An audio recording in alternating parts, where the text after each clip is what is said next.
ആ സ്വഹാബത്ത് പഠിപ്പിച്ച ആശയം മാറ്റിയതിന് ഒരൊറ്റ ഉദാഹരണം നിങ്ങളെ ഞാൻ വാൾപ്പിച്ചു കേൾപ്പിക്കാം. ഇത് ജുമുഅ ഖുത്ബ എന്ന ഒരു പുസ്തകമാണ്. ഇത് എഴുതിയിരിക്കുന്നത് മർഹൂം KM മൗലവിയാണ്. ഈ പുസ്തകത്തിൽ അദ്ദേഹം പറയുന്നത് എന്താണ്? ഇതിന്റെ 23-ാമത്തെ പേജിൽ പറയുന്നു, എങ്കിലും ഇവിടെ ശ്രദ്ധിക്കേണ്ടുന്ന മറ്റൊരു കാര്യമുണ്ട്. സ്വഹാബികൾ, താബിയുകൾ, താബിയുത്താബിയുകൾ എന്നീ സൽവൃത്തരായ മുൻഗാമികൾ അനറബി നാടുകളിൽ മതപരമായ പ്രസംഗങ്ങൾ നിർവഹിക്കുമ്പോൾ റുക്നുകൾ അറബിയിൽ പറഞ്ഞ് വിവർത്തനം ചെയ്യുകയും തുടർന്നുള്ള ഭാഗങ്ങൾ നാട്ടുകാരുടെ ഭാഷയിൽ പറയുകയും ചെയ്തിരുന്നുവെന്ന് ഏതെങ്കിലും ഒരു ഗ്രന്ഥത്തിൽ നാം കണ്ടിട്ടില്ല. എന്നല്ല, നബി സല്ലല്ലാഹു അലൈഹി വസല്ലമയും പൂർവികരായ സൽവൃത്തരും മതപരമായ പ്രസംഗങ്ങൾ റുക്നുകളും തുടർന്നുള്ള ഭാഗങ്ങളും മുഴുവൻ അറബിയിലായിരുന്നു ചെയ്തിരുന്നത് എന്നും നമുക്കറിയാം.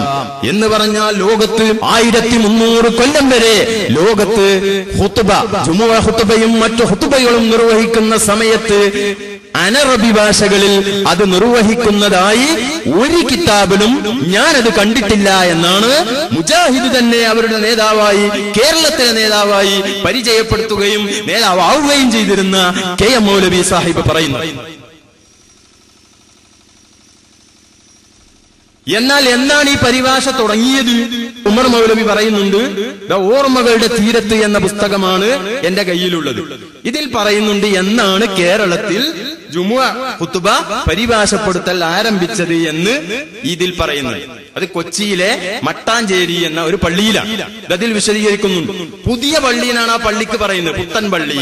പുത്തൻ പള്ളി എന്നതിന് പേര് വരാൻ കാരണം 2 കാരണങ്ങളുണ്ട് എന്ന് അയാൾ പറയുന്നത്. ഞാൻ കുറച്ചു വായിക്കാം.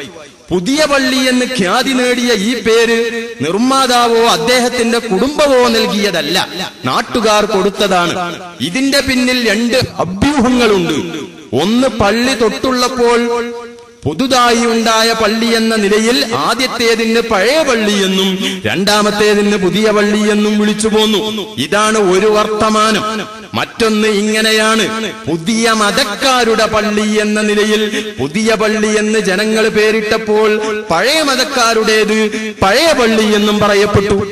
അക്കാലത്ത് വഹാബികൾ എന്ന് പേരു, വഹാബികൾ എന്ന് പേരുകാർ പുതിയ മതക്കാരാണല്ലോ എന്നിങ്ങനെ പറഞ്ഞിട്ട് അദ്ദേഹം പറയുന്നു, രണ്ടാമത്തെ അവ്യൂഹത്തിനും ചില അടിസ്ഥാനങ്ങളുണ്ട് എന്ന് പറഞ്ഞ് അദ്ദേഹം പറയുന്നു, പള്ളി പണിത ശേഷം ജുമുഅ തുടങ്ങി. ഹൈദരാബാദുകാരൻ മൗലവി ഉറുദുവിൽ ഖുത്ബ നടത്തി.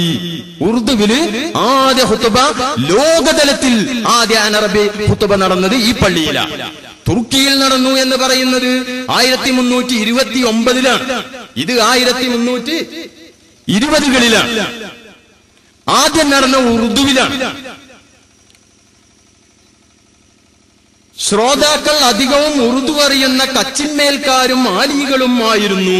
അവർ തന്നെ അബ്ദുള്ള ഹാജി ആദം സേട്ടുവിന്റെ സ്വാധീനത്താൽ എത്തുന്നവരും. കാരണം ഈ പള്ളിക്ക് ആരും കയറില്ല, കാരണം പുതിയ പള്ളിയാണ്. പുതിയ മതക്കാരുടെ പള്ളി അതിന് പറയുന്നത് ഓല് തന്നെ പറയുന്നു പുതിയ മതമാണ്. കാരണം സഹാബത്ത് പഠിപ്പിച്ച ഖുത്ബ അറബിയിലോതാണ്, അത് ഉറുദുലാക്കി നീ കുറെ കഴിഞ്ഞപ്പോ മലയാളത്തിലാക്കിയതിനു ശേഷം അതിൽ പറയുന്നു. അങ്ങനെ അവർക്ക് ഭക്ഷണം കൊടുക്കും, വേണ്ട സൗകര്യങ്ങളൊക്കെ ഏർപ്പെടുത്തി കൊടുക്കും. എന്നിട്ടാണ് ഈ എത്തുന്ന ആളുകൾ തന്നെ 50-ൽ താഴെയുള്ള ആളുകളാണ് ഇവിടെ വന്നിരുന്നത് എന്ന് ശേഷം പറയുന്നുണ്ട്. ഞാൻ മുഴുവൻ പറയുന്നില്ല. എന്നിട്ട് പിന്നീട് പറയുന്നു, കൊച്ചിയിൽ വന്നാൽ പുതിയ പള്ളിയുമായിട്ടാണ് എനിക്ക് ബന്ധം. കുറെ കാലത്തെ ഉറുദു ഖുത്ബക്ക് ശേഷം പിന്നീടത് മലയാളത്തിലായി. അങ്ങനെയാണ് ലോകത്ത് ആദ്യമായി അനറബി ഭാഷയിലുള്ള ഖുത്ബ നടക്കുന്നത്. സ്വഹാബത്ത് പഠിപ്പിച്ചത്, താബിയുകൾ പഠിപ്പിച്ചത്, അയിമ്മത്തുൽ മദാഹിബ് പഠിപ്പിച്ചത് 1320 അല്ലെങ്കിൽ 18 വരെയുള്ള ലോക മുസ്ലിങ്ങൾ ചെയ്തു വന്നത് അറബി ഭാഷയിലുള്ള ഖുത്ബയാണ്.